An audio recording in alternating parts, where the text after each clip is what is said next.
Il y a quelques jours, je me suis fixé un nouveau défi de me lancer en freelance et d'atteindre les 10 000 € par mois en partant de zéro et de filmer toute cette aventure de la recherche de ses premiers clients au développement des applications en passant par les premières galères parce qu'il y en aura forcément. Et là vous allez me dire, bah Quentin, je comprends pas, t'es déjà développeur freelance et tu sais déjà coder.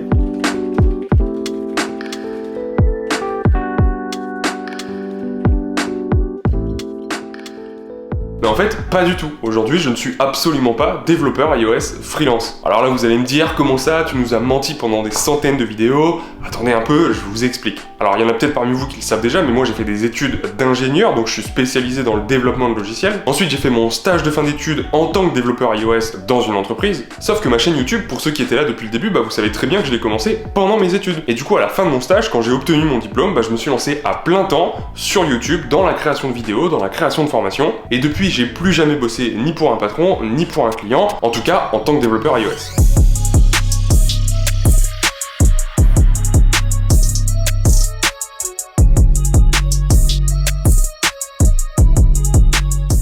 Et le truc, c'est qu'aujourd'hui, la création de contenu, la création de vidéos, la création de formations, ça me prend tellement de temps que je peux absolument pas faire du freelancing en parallèle. Donc non, je ne suis pas développeur freelance, par contre, développer des applications iOS, ça je sais faire. Donc l'idée, ça va être de vous montrer étape par étape comment je fais pour trouver des clients, comment échanger avec eux, comment fixer mon prix, enfin toutes les questions que vous vous posez en ce moment et qui vous empêchent de vous lancer quoi. Et du coup, c'est aussi l'objectif de ce challenge, de me dire je vais continuer à créer du contenu sur YouTube, mais je vais cette fois-ci parler un petit peu plus de comment je me lance en freelance, de comment je trouve mes premiers clients, etc., etc.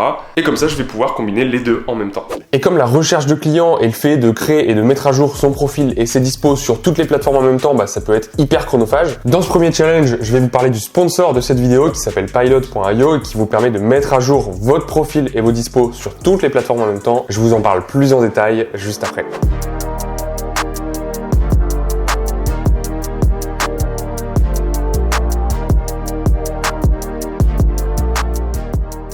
La première étape, ça va être de créer un plan d'action précis. Aujourd'hui, peut-être que vous êtes déjà étudiant ou salarié, peu importe, vous avez déjà plein de projets. Et ce qui vous empêche de vous lancer aujourd'hui, c'est pas du tout votre manque de compétences ou votre réseau qui est trop petit, mais c'est juste que vous n'avez pas de plan d'action clair et précis. Et se fixer un plan comme ça, se dire à telle date, je dois avoir créé mon profil sur les plateformes, à telle date, je dois avoir créé telle ou telle application, ensuite tant de jours après, je dois avoir contacté tant de clients, etc., etc. Ça, c'est vraiment important et c'est ce qui va faire la différence entre tous ceux qui me disent « Ouais, je veux me lancer en freelance, mais j'arrive pas à trouver des clients, je sais pas comment faire. Ça fait 6 mois que je suis dessus, et d'autres qui ont peut-être moins de compétences techniques mais qui eux se sont lancés, ils ont créé leur profil, ils ont un plan d'action précis et en quelques semaines ils auront trouvé leur premier client. Alors je vous rassure, si vous savez absolument pas par où commencer, cette vidéo est justement faite pour ça. Bon, alors moi depuis le temps que je côtoie des développeurs en freelance, je sais plus ou moins ce qu'il faut faire pour se lancer, créer un profil sur les plateformes, développer un portfolio, démarcher des clients, etc., etc.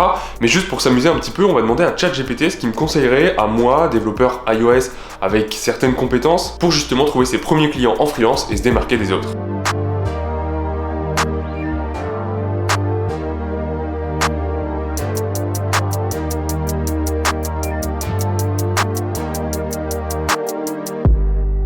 La deuxième étape, ça va être d'évaluer son expertise. Aujourd'hui, peu importe que vous soyez étudiant ou développeur depuis plusieurs années, vous avez forcément des compétences. Vous savez déjà créer des petites applications et des petits sites web, peu importe que ce soit pour des projets perso ou professionnels. Dans tous les cas, ces compétences-là, elles comptent. Donc la deuxième étape, ça va être de lister toutes vos compétences et principalement les compétences qui vont servir à vos futurs clients. Pour un exemple, imaginons que moi je veuille cibler des startups qui veulent lancer une application iOS. Je peux aussi bien leur présenter mes compétences en développement, certes, mais aussi les compétences en vidéo et en création de contenu. Parce qu'une startup qui veut créer son application iOS veut forcément trouver ses premiers utilisateurs. Et pour trouver ses premiers utilisateurs, la création de contenu peut être une stratégie. Donc n'hésitez pas à lister toutes vos compétences, même celles qui a priori n'ont pas de lien direct avec le code, parce qu'elles pourront toujours servir. Donc là, l'idée, c'est de faire une liste de toutes les compétences que vous avez. Alors vous allez me dire, les compétences, c'est assez simple, je sais développer un site web, une application, peu importe. Mais non, justement, il faut essayer d'aller voir un petit peu plus loin que ça. Si par exemple, vous vous spécialisez dans des applications de type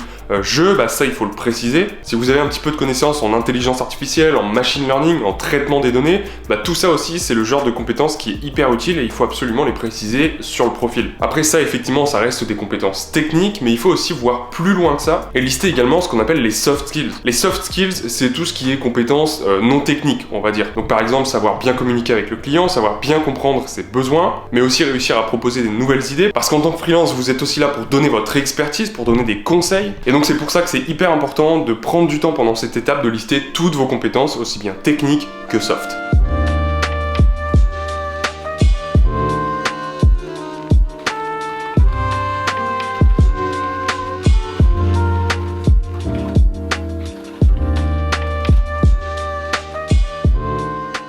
Avant de passer à la troisième étape, laissez-moi vous parler du sponsor de cette vidéo. Quand on est développeur freelance et qu'on cherche de nouvelles missions, on a trois possibilités. Postuler directement sur des sites d'annonces, démarcher soi-même son réseau pour trouver des missions, ou être référencé sur des plateformes de freelance comme Malt, Freework, Crème de la Crème ou plein d'autres. Et le problème, c'est qu'on est obligé de créer le même profil et de mettre à jour ses disponibilités à chaque fois sur toutes ces plateformes. Donc autant dire que c'est une belle galère quand on est inscrit sur plus de 3 sites. Et justement, Pilote, c'est une extension Chrome et Firefox qui permet aux freelances d'actualiser leur disponibilité et leur profil automatiquement sur toutes ces plateformes. Avec Pilote, vous pouvez créer votre profil une seule fois, ajouter vos disponibilités et synchroniser vos comptes sur les différentes plateformes de freelance. Et l'autre avantage, c'est que Pilote, grâce à leurs différents partenaires, propose aussi des missions. Aujourd'hui, ils ont plus de 2000 freelances inscrits dont la plupart sont des développeurs et Pilote est compatible avec plus de 15 sites. Donc si vous voulez gagner du temps, optimiser votre visibilité et maximiser vos chances de trouver une mission freelance qui vous correspond, je vous laisse télécharger l'extension Pilote qui est gratuite et créer votre compte sur leur site, le lien est dans la description. La troisième étape, ça va être de choisir sa niche. Choisir sa niche, ça veut dire volontairement appliquer des filtres sur les clients que vous allez rechercher. Et des filtres, on va dire qu'il y en a deux principaux.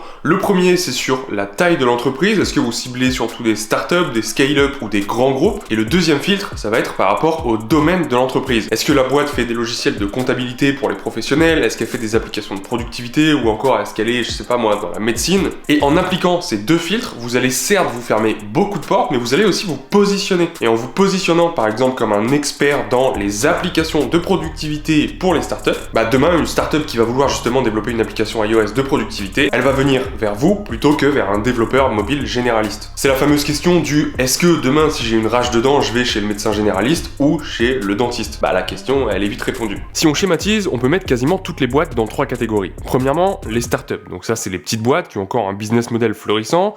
Elles vont souvent avoir besoin d'être réactives, elles auront besoin de construire une application souvent à partir de zéro, elles n'ont pas encore d'équipe de développeurs ou très peu, et donc dans le type de missions qui vont être proposées par des startups, vous allez souvent avoir beaucoup de responsabilités et beaucoup de choix à faire. La deuxième catégorie, ce sont des scale-up, donc des startups qui sont en train de grossir et qui sont en train de devenir des grosses entreprises. Elles ont besoin de profils efficaces, qui savent ce qu'ils font et qui le font vite surtout, et donc on va dire que les scale-up en général sont plutôt adaptés pour des devs qui ont un petit peu d'expérience minimum. Et ensuite on a les grandes boîtes qui elles vont avoir besoin de main d'œuvre, et là il n'y a pas vraiment de généralité, tous les freelances peuvent trouver des grandes boîtes pour qui bosser, mais moi c'est pas forcément ce qui me plaît, du coup je vais plutôt me focus sur les startups. Après concernant la thématique, je sais pas exactement encore dans quoi je vais me spécialiser, alors forcément je vais aller chercher des clients qui ont besoin d'applications qui sont assez similaires à celles que j'ai déjà développées, comme l'application Fitness Tracker, l'application Finance Tracker, donc on voit que c'est beaucoup d'applications autour de la productivité, de la gestion de certaines données, du tracking de données en général, donc je pense que naturellement je vais attirer des clients qui ont besoin de projets assez similaires, mais à mon avis dans un premier temps, dans mon profil, je vais rester assez généraliste pour voir quel type de clients j'attire, et puis si je vois que je me fais contacter par beaucoup de startups qui ont des projets qui n'ont rien à voir, peut-être que par la suite j'essaierai de spécifier un petit peu plus les projets que je recherche dans mes profils.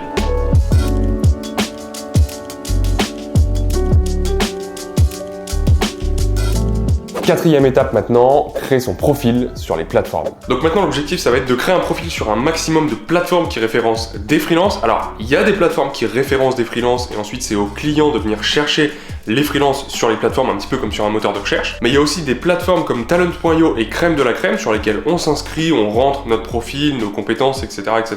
Et ensuite c'est ces plateformes-là qui vont nous proposer des missions. Donc elles auront déjà fait un premier tri en quelque sorte et elles vont nous proposer uniquement des missions qui nous intéressent avec des entreprises qui nous intéressent. Après il y a d'autres plateformes comme Freework, Le Hibou, Malt ou encore Comet. Je vais déjà m'inscrire sur ces plateformes-là et après on verra s'il y en a d'autres. Et comme je vous le disais plus tôt dans cette vidéo, ça peut être hyper chronophage de mettre à jour ses dispos et son profil sur toutes les plateformes en même temps. Du coup j'ai installé l'extension Pilot et vous voyez en fait que en quelques clics, là par exemple si je vais sur mon profil, je peux mettre à jour mon profil sur les différentes plateformes en remplissant par exemple mes différentes expériences, mes préférences en termes de missions. Est-ce que je préfère plutôt du temps partiel, du temps plein, des missions qui sont plutôt courtes, longues, en télétravail ou sur site. Et l'avantage en fait c'est que j'ai juste à remplir ou à mettre à jour mon profil une seule fois, pareil pour le prix, et ensuite je peux aller par exemple dans la catégorie recrutement Recruiter et on voit que toutes les infos de mon profil ainsi que mes disponibilités, elles peuvent être synchro avec Malte, Crème de la Crème, Comet, Le Hibou et plein d'autres sites hyper intéressants. Vous avez juste à cliquer par exemple sur se connecter, là il va vous rediriger vers Malte et ensuite automatiquement c'est synchro. Je vais faire pareil avec Crème de la Crème, voilà c'est fait, je peux faire pareil avec Comet et avec tous les autres sites. Et vous voyez que automatiquement mon profil sur ces 3 sites là sont synchronisés. Donc il y en a plein d'autres, je vous invite à installer l'extension et à checker un petit peu et vous allez voir que ça peut vous faire gagner énormément de temps. Bon sinon j'ai demandé à ChatGPT de me donner quelques conseils pour bien remplir mon profil sur chaque plateforme et pour remplir ma description il m'a donné les conseils suivants. Premièrement, commencer par une introduction convaincante, où je décris un petit peu mes expériences en matière de développement iOS en l'occurrence. Ensuite, décrire le processus de développement, donc comment on bosse, comment on travaille avec les clients, et peut-être ce qui pourrait nous différencier des autres profils. Ensuite, mettre en avant les compétences clés, donc moi en l'occurrence c'est tout ce qui est Swift, SwiftUI, Clean Code, etc., etc. Donc bien lister les différentes compétences que vous avez. Ensuite, on peut également fournir des exemples des projets antérieurs, donc expliquer quelles ont été les différentes expériences pro qu'on a eues, que ce soit dans des boîtes ou déjà en tant que freelance. Ensuite, éventuellement être clair sur ses tarifs si c'est pas déjà expliqué sur le profil. Je sais que sur certaines plateformes, le TJM est inscrit sur la page de profil. Et pour finir, on peut également ajouter des témoignages, donc ça aussi c'est prévu par la plupart des plateformes, mais c'est aussi important de le mettre parce que ça prouve tout ce que vous venez de dire juste au-dessus.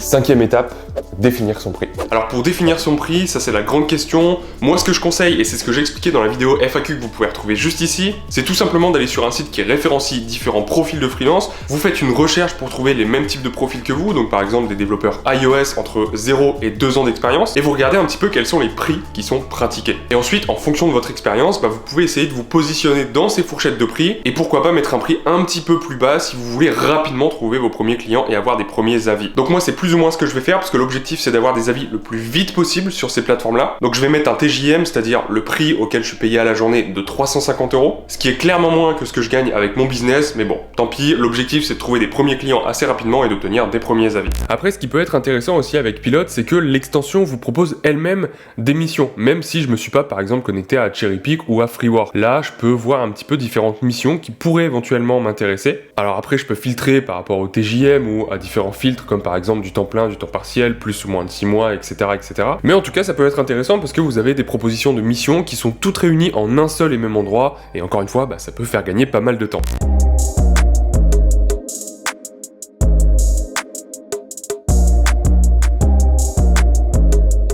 Bon maintenant que j'ai créé mon profil sur les différentes plateformes de freelance, maintenant il va falloir attendre. Alors bien sûr, on va pas se tourner les pouces jusqu'à trouver nos premières missions. La prochaine étape, ça va être de créer son portfolio, donc un ensemble d'applications, de sites web, de projets en général, qui vont permettre à vos futurs clients de comprendre ce que vous êtes capable de faire et surtout de se projeter. Parce que si par exemple dans votre portfolio, il y a 1, 2 ou 3 projets qui ressemblent fortement au projet que veut développer le client, forcément il va se projeter, il va se dire ce profil-là, il a déjà développé plus ou moins ce que je veux développer, donc il va être capable de répondre à mes besoins. Donc n'hésitez pas à vous abonner si c'est pas déjà fait, parce que dans une prochaine vidéo, je vous expliquerai comment développer son portfolio, quelles applications mettre dedans, comment les développer le plus vite possible, et surtout comment faire avec quels outils pour créer le portfolio en question qui va être au final un site web. N'hésitez pas aussi à jeter un œil à cette vidéo dans laquelle je réponds à plein de questions que vous m'avez posées sur Instagram concernant justement le freelancing, comment se lancer, comment trouver ses premiers clients et plein d'autres questions hyper intéressantes. En tout cas, j'espère que cette vidéo vous a plu. Si c'est le cas, n'hésitez pas à mettre un gros pouce bleu et nous on se dit à très bientôt